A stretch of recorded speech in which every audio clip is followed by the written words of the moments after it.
নমস্কাৰ আটাইকে স্বাগতম জনাইছো এই ভিডিঅ'টোত এটি আবেদন উপস্থাপন কৰিব বিচাৰিছো অসম ৰাজ্যিক অঙ্গনবাড়ী কৰ্মী সহায়িকা সন্থাৰ তৰফৰ পৰা সঞ্চালক মহোদয়লৈ এটি আবেদন পত্ৰ লিখা হৈছিল আৰু আবেদন পত্ৰখনত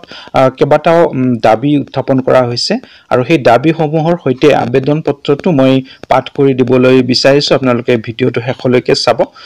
নিশ্চয় সকলোখিনি কথা গম পাব আৰু যিমান পাৰে শেয়াৰ কৰি দিব বান্ধৱী সকললৈ আৰু যদি প্ৰথম আহিছে চেনেলটো সাবস্ক্ৰাইব কৰিবলৈ নাপাহৰিব ধন্যবাদ আহকচোন চাও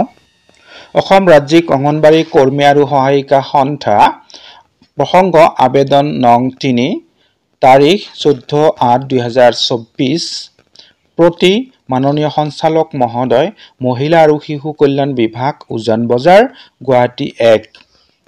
বিষয়ে সঞ্চালক মহোদয় আৰু মাননীয় মন্ত্ৰী মহোদয়াৰে হোৱা আলোচনা অনুসৰি আশ্বাস প্ৰতিশ্ৰুতিবোৰ কাৰ্যকৰীকৰণৰ আবেদন মহোদয় নমস্কাৰ গ্ৰহণ কৰিব আমি অসম ৰাজ্যিক অঙ্গনবাড়ী কৰ্মী সহায়িকা সন্থাই সন্মান সহকাৰে আপোনাক জনাও যে মাননী বৃদ্ধিৰ প্ৰস্তাৱৰ বিষয়ে আপোনাৰ পৰা সঠিক উত্তৰ পোৱাৰ বাবে অনুৰোধ জনালো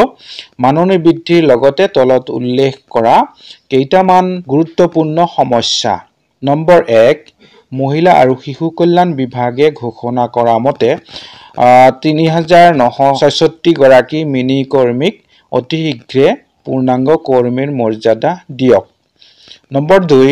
ইতিমধ্যে খালী হৈ থকা কৰ্মী আৰু সহায়িকা পদবোৰ পূৰণ কৰক নম্বৰ 3 অৱসৰপ্ৰাপ্ত সকলো কৰ্মী সহায়িকাই এককালীন সাহায্য পোৱাটো সুনিশ্চিত কৰক নম্বৰ 4 সহায়িকাৰ পদোন্নতিৰ ক্ষেত্ৰত বয়সৰ ঊৰ্ধ্বসীমাৰ নিৰ্দেশনা চৰকাৰীভাৱে ঘোষণা কৰক নম্বৰ 5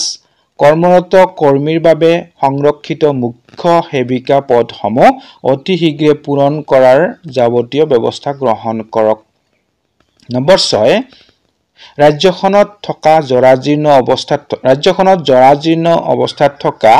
কেন্দ্ৰসমূহ পুনৰ নিৰ্মাণ কৰক